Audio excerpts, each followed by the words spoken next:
King James and Jimmy Buckets took over their game forwards last night. So I got to bring in my guy, John Fanta of Fox Sports Basketball, to break down last night's thrillers and the rest of the NBA playoffs. John, I see you smiling, man. Thanks for joining us. If you're looking at the dictionary and the definition of playoff basketball would be last night's games, let's start with the first one. Giannis had the triple-double, but Jimmy Butler was a walking bucket. Do you think that the Bucks let that one get away, or did the Heat take it? And do you think that the Heat, the 8th-seeded Heat, can actually win this series? It's great to be with you, Brandon. And to answer the first part of your question, it's the latter. The Miami Heat took it from the top seed in Milwaukee Bucks. Don't let the seed lines on this Eastern Conference bracket fool you, folks. And yes, the Miami Heat can, and I believe they will win this series. In fact, I find it insulting to see some of the updated odds that Miami's not favored by more for the rest of this series. You're telling me that Jimmy Buckets is now going to lose 3 straight games? Yes, I know Milwaukee's got Giannis. Yes, I know that the Bucks have a championship pedigree. But this was Jimmy Butler shifting into playoff mode. He has become the epitome of the guy who's at a certain level, Brandon, during the regular season, but can raise it tenfold once the postseason hits. What we saw in the bubble a couple of years ago. 56 points on 28 shot attempts. We watched greatness last night. If you're going to pull off an upset, you've got to have the best player on the floor.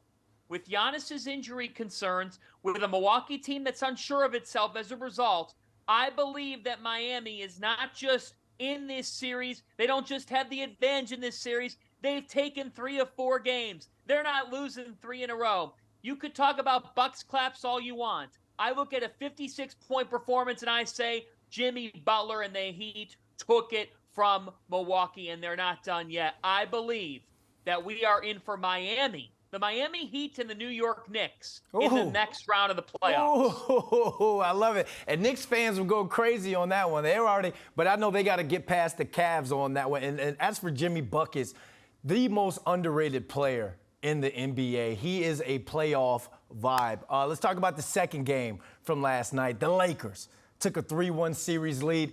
Dillon Brooks called out the King, said he wanted 40 from LeBron, and he got it. 20 points, 20 boards from the King. So from what you saw last night, do you think the Lakers are going to close this series out? Absolutely. Dillon Brooks is the latest to learn the lesson. Do not poke the King. Do not go at LeBron James. Why on earth would you do that? And Dillon Brooks, to be fair, what's he done in this series? It'd be one thing if he was a superstar and he was talking about King James and he was backing it up with his talk. He's not even backing it up. He hasn't talked to the press after these games. So he poked the bear, then he watched the bear wake up and he runs away. I'm sorry, but Dillon Brooks, you have hurt your team in this series, and you've done it against one of the greatest of all time in LeBron James. The Lakers came into this series. I understand what people said about them being the underdog. I also understand that Ja Morant's injury situation has impacted this series. But let's face it, Brandon. LeBron James, Anthony Davis, and a team that's figured out an identity, Austin Reeves being a big part of that, they have figured out a way to win.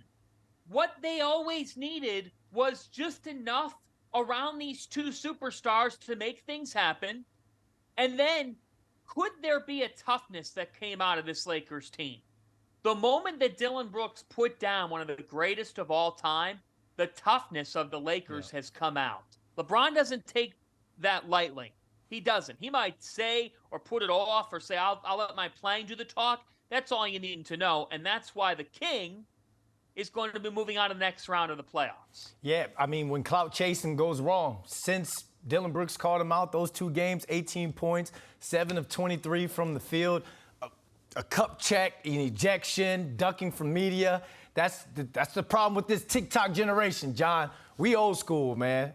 Hey, there was no place for it. None. I still don't understand why he said what he said. I mean, I get it. I get that Memphis is trying to take this tough guy mentality, but you got to be able to back it up. But the fact is, in this series, Brandon, and in game 4, D'Angelo Russell steps up with 17 points. Reeves in double figures as well. Vanderbilt comes up big for his team. The Lakers are getting, this isn't just, oh, Brooks trash talks, LeBron answers. Like, let's look at the basketball too. The Los Angeles Lakers have found a nice offensive rhythm that's not over-reliant on one guy. I like the way that their supporting cast has played in this first-round series. Absolutely. John, we got a lot more playoff basketball to go. I mean, we're in a treat, absolute treat right now. We're going to come back to you for more of your thoughts on the playoffs. So thanks for hopping on with us, my man. Brandon, anytime. Thanks for having me.